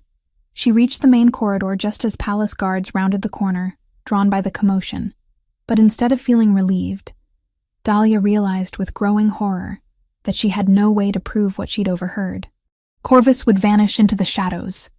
Eldrick would claim innocence, and she would be dismissed as a traumatized girl with delusions of grandeur, unless she could force them into the open. Guards! She called out, her voice carrying the natural authority of her royal bloodline. Lord Eldrick has just attempted to poison the king's personal assistant. Search him for evidence. Eldrick emerged from the passage, his face flushed from running, a small vial still clutched in his hand. The guards immediately moved to restrain him, and his desperate attempts to hide the poison only made him look more guilty. This is outrageous, he sputtered. I demand to see His Majesty immediately. An excellent idea, came King Leofric's voice from the end of the corridor. He approached with several of his personal guards, his golden eyes taking in the scene with sharp intelligence. I was just coming to check on Princess Dahlia's welfare. How fortuitous that we can address any concerns together. Dahlia met his gaze and saw understanding there. He'd been expecting trouble, had probably been monitoring the situation all evening. Relief flooded through her, followed quickly by something deeper. The bone-deep certainty that this man would always protect her, no matter the cost. Your Majesty, she said formally, I have information about a conspiracy against the crown that extends far beyond Lord Eldrick's individual actions. King Leofric nodded grimly. Then we had better hear it. All of it. As the guards searched Eldrick and found not just the poison but maps and correspondence that would prove his guilt, Dahlia realized that the game had fundamentally changed. Corvus might escape tonight, but his network was unraveling. His experimental subject had become his greatest threat. The lost princess had finally remembered who she was, and she was ready to reclaim everything that had been stolen from her, starting with justice for her parents, and ending with the crown that was rightfully hers. Chapter 7. Golden Awakening. The new moon rose like a void in the star-studded sky, casting the palace in an otherworldly darkness that seemed to swallow light itself. Dahlia stood at her chamber window, her recovered memories telling her that this night would bring either her death or her complete liberation. There would be no middle ground. The revelations from Eldrick's capture had sent shockwaves through the court. Under interrogation, he'd revealed fragments of Corvus's plan, enough to confirm the existence of a ritual chamber hidden beneath the palace, enough to know that the dark magician would make his final attempt tonight. But Eldrick, broken by fear and desperation, knew nothing of the chamber's location or how to find it. He's somewhere below us, King Leofric said from behind her, his voice tight with frustration. My guards have searched every known passage, every documented chamber. But Corvus has had years to prepare, and he knows magic I can't even comprehend. Dahlia turned from the window, noting the exhaustion in his golden eyes. He'd barely slept since Eldrick's arrest, coordinating searches and defensive measures while trying to unravel a conspiracy that had roots deeper than anyone had imagined. He'll come for me, she said with quiet certainty. The ritual requires my death on the new moon. If I don't go to him, he'll come here. Then we'll be ready. Leofric moved to stand beside her, close enough that she could feel the heat radiating from his body. My best warriors are stationed throughout the palace. The moment he shows himself, a deep rumbling cut him off, emanating from somewhere far below. The floor beneath their feet trembled slightly, and dust drifted from the ancient stones as though the palace itself was groaning in pain. "He's not coming up," Dahlia realized with growing horror. "He's bringing me down." The rumbling grew stronger, and suddenly the floor gave way beneath them, not collapsing, but opening like a mouth, revealing a spiral staircase carved from living rock that definitely hadn't been there moments before. Ancient magic, older and more powerful than anything she'd imagined, was reshaping the very foundations of the palace. "Dahlia!" Leofric lunged forward as she felt herself being pulled toward the opening by an invisible force. His strong hands caught her wrists, anchoring her against the magical compulsion, but she could feel his feet sliding on the smooth stone floor. "The blood calls to blood," came Corvus's voice from everywhere and nowhere, echoing through the chamber with supernatural resonance. "The ritual has begun, Princess. You can fight it and watch your protector die with you, or you can come willingly and spare him the agony of watching your sacrifice." The pulling force intensified, and Dahlia felt Leofric's grip slipping. In that moment of absolute terror, not for her own life, but for his. Something inside her chest exploded outward with volcanic force. The binding spells, already weakened by emotional trauma and recovered memories, finally shattered completely under the weight of her desperate love for the man trying to save her. Power flooded through her system with such intensity that she screamed, her voice carrying harmonics that made the palace walls resonate like a struck bell. And for the first time in 11 years, her transformation began without pain. Her bones elongated and reshaped themselves. But instead of the agony she'd always experienced, there was only a sense of coming home. Her muscles expanded and strengthened, her senses sharpened to supernatural clarity, and golden fur sprouted across her shifting form. But this wasn't the small, submissive wolf they'd expected of an Omega. This was the wolf of a high alpha bloodline, magnificent and terrible in her awakened glory. The magical compulsion shattered against her royal power, and Dahlia found herself standing on 4 legs that were strong as steel, her enhanced senses revealing truths that had been hidden from her human perception. She could smell Corvus now, his location clear despite his magical concealment. She could sense the network of dark spells he'd woven throughout the palace, and more importantly, she could feel how to unravel them. Leofric's transformation was swift and powerful. The enormous black wolf that emerged from his human form every bit as formidable as the golden princess beside him. But as they stood together, something extraordinary happened. The bond between them, hidden for so long beneath layers of magical deception, blazed to life with undeniable force. "The betrothal," she said, her wolf's telepathic voice carrying the weight of recovered memory. "Our parents arranged it when we were children, to unite the bloodlines and prevent the very war that's coming now," he responded through their mental link. The magical binding was meant to ensure compatibility, but Corvus's spells masked it from us both. They moved as one through the palace corridors, following the scent trail that led deeper into the foundations than any normal passage should go. Guards who saw them wisely stepped aside. The combined presence of 2 royal wolves in their full power was overwhelming to lesser shifters.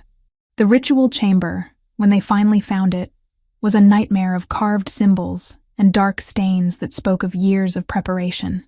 Corvus stood at its center, no longer bothering with concealment. His hood was thrown back, revealing a face that was gaunt and terrible, marked by the corrupting influence of the dark magic he'd embraced.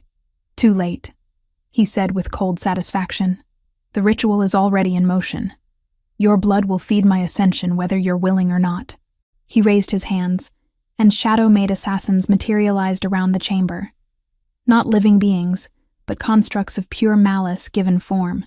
They moved with inhuman speed and coordination, their weapons gleaming with the same supernatural sharpness that could cut through even alpha hide.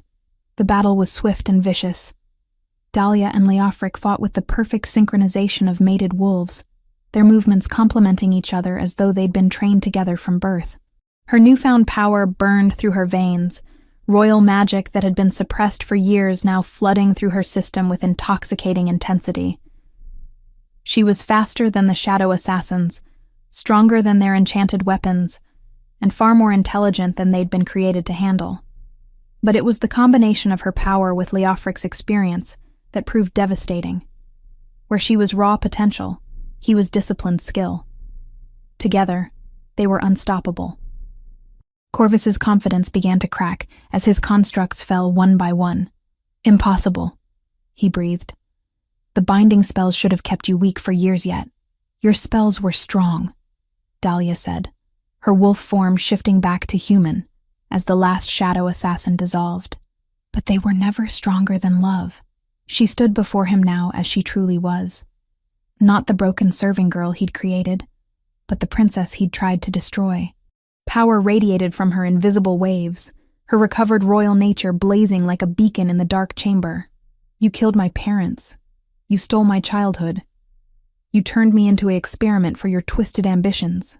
Her voice carried the authority of ancient bloodlines, the kind of power that had once commanded the loyalty of entire continents.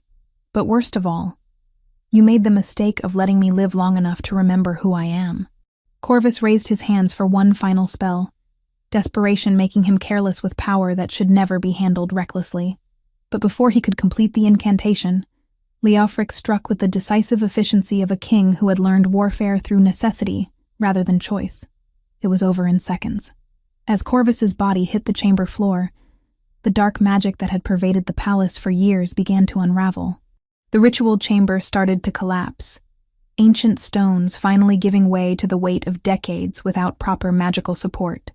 Dahlia and Leofric ran for the surface, their enhanced speed carrying them to safety, just as the foundations settled with a finality that spoke of permanently buried secrets. In the aftermath, as palace guards secured the area and servants began assessing the damage, Dahlia found herself standing in the moonlight with the man she'd been destined to love since childhood. The mate bond between them thrummed with contentment now that it was no longer hidden, and for the first time in 18 years, she felt completely herself. "What happens now?" she asked, though she thought she already knew the answer. "Now we reclaim what was stolen from both our kingdoms," Leofric said, pulling her close. "Now we fulfill the destiny our parents envisioned when they signed that betrothal contract." The lost princess had found her way home. The High Alpha bloodline had awakened, and the world would never be the same. Chapter 8. Two Crowns United. 3 months had passed since the night everything changed, and the great hall of Silverbrook Castle bore little resemblance to the ruin it had been when Dahlia first reclaimed it. Ancient tapestries had been restored, marble floors polished until they gleamed like mirrors, and the silver banners of her father's house once again flew proudly from the towers. But more importantly, the hall was filled with life. Representatives from across the continent gathered to witness history being written anew. The political cost of King Leofric's dramatic defense of a serving girl had proven substantial. Several noble families had withdrawn from his court entirely, muttering about instability and emotional decision-making. Others had demanded explanations that tested even his considerable diplomatic skills. Bishop Harlan had spent weeks mediating between traditional nobles and their increasingly revolutionary king, reminding all parties that justice sometimes required uncomfortable changes. But those who stayed had witnessed the revelation of Dahlia's true identity with awe and growing understanding. The lost princess of Silverbrook, heir to the High Alpha bloodline, suddenly made their king's actions seem not just justified, but prescient. "You look exactly as she did on her wedding day." Dahlia turned from the mirror to find Bishop Harlan standing in the doorway of what had once been her mother's chambers. The elderly cleric's face was soft with remembered affection, his earlier confusion about wine stains and palace politics replaced by the joy of witnessing a prophecy fulfilled. "You knew my mother well, didn't you?" she asked, adjusting the crown of silver roses that had been crafted to match the one in her recovered memories. "I performed the ceremony when she wed your father. I baptized you when you were born. I mourned when I thought you were dead, and I wept with joy when I learned the truth." His eyes crinkled with gentle humor.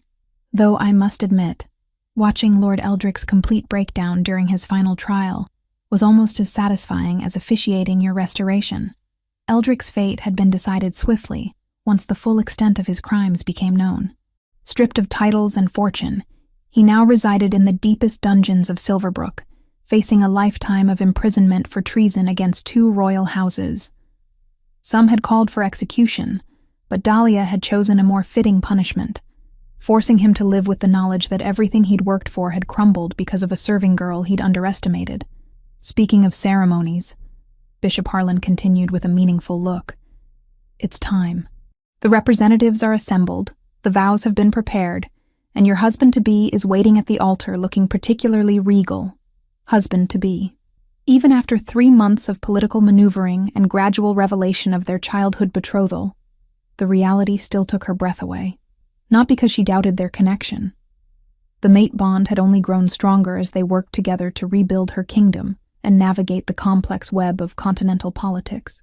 But because the girl who had once scrubbed floors in his palace was about to become his equal in every way that mattered. The consolidation of power hadn't been immediate or easy. Some kingdoms had submitted to the restored high crown with grace, recognizing the legitimacy of her bloodline and the wisdom of unity. Others had resisted, requiring careful diplomacy backed by the implied threat of the combined military might of 2 major kingdoms. King Aldrich of the Northern Reaches had taken months to accept the new reality, while Queen Morwen of the Eastern Forests had required a personal visit to understand that her options were alliance or isolation. But they had prevailed, sometimes through negotiation, sometimes through strategic displays of the raw power that flowed through Dahlia's awakened bloodline. "Are you ready, Your Majesty?" Dahlia took one last look at her reflection, seeing not just a queen, but the living symbol of justice restored. The servants' rough hands had been replaced by ones that bore the calluses of swordwork and statecraft. The broken girl who couldn't transform had become a woman whose golden wolf commanded respect from alphas across the continent. "I'm ready." The great hall fell silent as the massive oak doors opened to admit the royal procession. Every seat was filled with nobles, diplomats, and representatives from the dozens of territories that would soon acknowledge the restored high crown. At the front of the hall, King Leofric waited in ceremonial black and gold, his own crown catching the candlelight, as he watched her approach with an expression that made her heart race. But it was Morella's presence in the second row that caught Dahlia's attention. The former court lady looked genuinely transformed, her blonde hair no longer perfectly styled, her expensive gowns replaced by the simpler dress of a lady-in-waiting.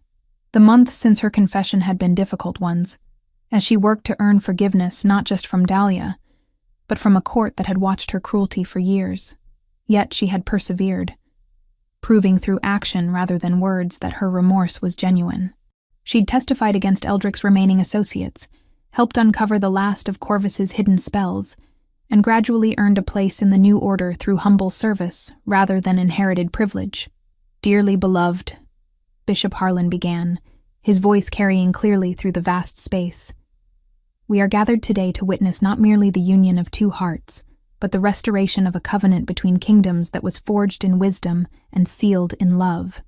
The ceremony drew on traditions that predated the territorial wars by centuries, binding not just 2 people, but 2 bloodlines in a partnership that would reshape the political landscape for generations.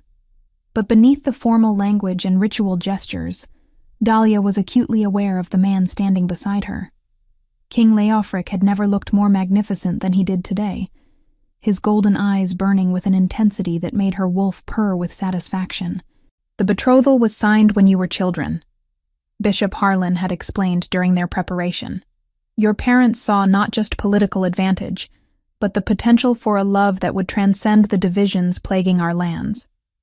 The magical binding was meant to ensure that when you found each other again, nothing would be able to keep you apart, not even dark magic and stolen memories," Dahlia had whispered, finally understanding why her wolf had recognized him from that first moment in the courtyard. Now, as they exchanged vows written in their own words rather than ancient formulas, Dahlia felt the completion of something that had been broken 11 years ago. "I, Leofric of the Northern Kingdom, take you, Dahlia of Silverbrook, High Queen of the United Territories, to be my wife, my partner, my equal in all things. I pledge to you my sword, my strength, and my heart, from this day until the stars fall from the sky."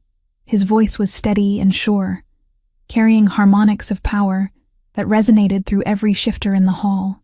But more than that, it carried the weight of a promise made by a boy to a girl, finally fulfilled by the man and woman they'd become. Dahlia's response came from the depths of her soul.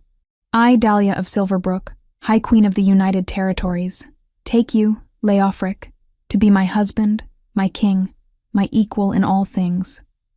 I pledge to you my power, my wisdom, and my love, from this day until the end of time itself." The rings they exchanged were masterworks of the royal smiths, his bearing the silver wolf of Silverbrook, hers carrying the golden dragon of the northern kingdom. When they were placed, both rings flared with magical light, the ancient spells that bound their bloodlines recognizing the completion of a contract 20 years in the making. "By the power vested in me by the High Crown, and witnessed by the assembled nobility of the continent," Bishop Harlan declared, "I pronounce you husband and wife, king and queen, joint rulers of the United Territories. You may seal your union with a kiss." The kiss that followed was neither gentle nor restrained. It was the claiming of mates who had found each other across years of separation and conspiracy, the promise of a partnership that would reshape the political landscape for generations to come. When they finally broke apart, the great hall erupted in cheers that shook the ancient stones. But the ceremony wasn't over yet. As the applause died down, 2 thrones were brought forward. Not the single seat of a territorial ruler, but matching chairs of state that proclaimed their equal authority. Dahlia and Leofric took their places side by side, their hands clasped between them, as one by one the assembled nobles came forward to swear fealty to the restored High Crown. Some came willingly, recognizing the legitimacy of her bloodline and the wisdom of unity over division. Others came reluctantly, calculating that resistance would be more costly than submission. A few representatives were notably absent, kingdoms that had chosen isolation over integration, though their defiance was more symbolic than practical. The real work of unification would take years, Dahlia knew. There would be border disputes to mediate, trade agreements to negotiate, and the complex task of creating a governmental structure that respected local autonomy while maintaining central authority. But the foundation had been laid, and she had absolute faith in their ability to build something lasting on it. As the last nobleman completed his oath of fealty, trumpets sounded from the castle walls. The formal ceremony was complete, but the celebration was just beginning. The Great Hall's tables were laden with delicacies from across the continent. Musicians filled the air with melodies both ancient and new, and wine flowed freely as the assembled dignitaries toasted the new era of unity and prosperity. "Any regrets, Your Majesty?" Leofric asked quietly, as they sat together watching their guests celebrate. Dahlia considered the question seriously. 3 months ago, she had been invisible, powerless, convinced she was broken beyond repair. Tonight, she commanded the loyalty of dozens of territories and wore a crown that made her the most powerful ruler on the continent. "Only one," she said finally. "And what's that?" "I regret that my parents aren't here to see this. They sacrificed everything to make this moment possible, and they'll never know that their plan worked." Leofric's hand tightened on hers. "They know. The dead watch over the living, especially when justice is finally served." As if summoned by his words, a warm breeze swept through the great hall, despite the closed windows and doors. For just a moment, Dahlia could swear she smelled her mother's favorite perfume, could hear her father's approving laughter carried on the wind. Then the sensation passed, leaving behind only a sense of peace and completion. "Your Majesty?" Morella appeared at her elbow, looking nervously respectful. "Forgive the interruption, but there's news from the Eastern Territories. A messenger arrived just moments ago." Dahlia accepted the scroll with mild curiosity, but her expression grew satisfied as she read its contents. "Duke Balthazar has agreed to the terms of integration. His territories will be incorporated into the United Crown by autumn's end." "That makes all of them," Leofric observed with satisfaction. "Every kingdom that participated in the original conspiracy has either submitted or been absorbed. The continental balance has shifted completely." "And the common people?" Dahlia asked. "Are they adjusting to the changes?" "Better than we dared hope. The restoration of ancient trade routes has brought prosperity to regions that haven't seen it in decades. The elimination of territorial conflicts has freed resources for infrastructure and education." Leofric's smile was proud. "You've given them something they haven't had in generations, hope for a better future." As the evening wore on, Dahlia found herself thinking about the strange path that had brought her to this moment. A burned letter that revealed a plot against her life, a humiliating spectacle that had actually saved her from anonymity, a king who had seen through her enemies' deceptions and chosen to protect her when she couldn't protect herself. Laugh at her again and you're dead. The words that had changed everything, spoken in a voice that brooked no argument from anyone. Now, looking out over a hall full of people who had sworn their loyalty to her, Dahlia understood the true power of those words. They hadn't just defended her dignity, they had announced to the world that someone finally saw her worth. And in seeing it, Leofric had helped her see it too. "A toast!" Bishop Harlan's voice rang out over the crowd. "To their majesties, Leofric and Dahlia, whose union represents not just the joining of two hearts, but the dawn of a new age of peace and prosperity for all our peoples." The hall erupted in cheers and raised goblets. But as Dahlia and Leofric rose to acknowledge the tribute, she felt a familiar stirring deep in her abdomen. A new life just beginning. The first heir to the restored high crown already growing within her. She caught Leofric's eye and saw understanding dawn in his golden gaze. The future they had fought so hard to secure was already taking root, promising continuity for the dynasty they had restored and hope for generations yet to come. As the celebration continued around them, the High Queen and her king held each other close, their wolves content, their kingdom secure, and their love proven stronger than any conspiracy that had tried to tear them apart. The servant girl who had once cowered in shadows was truly gone, replaced by a woman who would rule with wisdom, strength, and the unwavering support of the mate who had never stopped believing in her worth. Justice, so long denied, had finally found its home.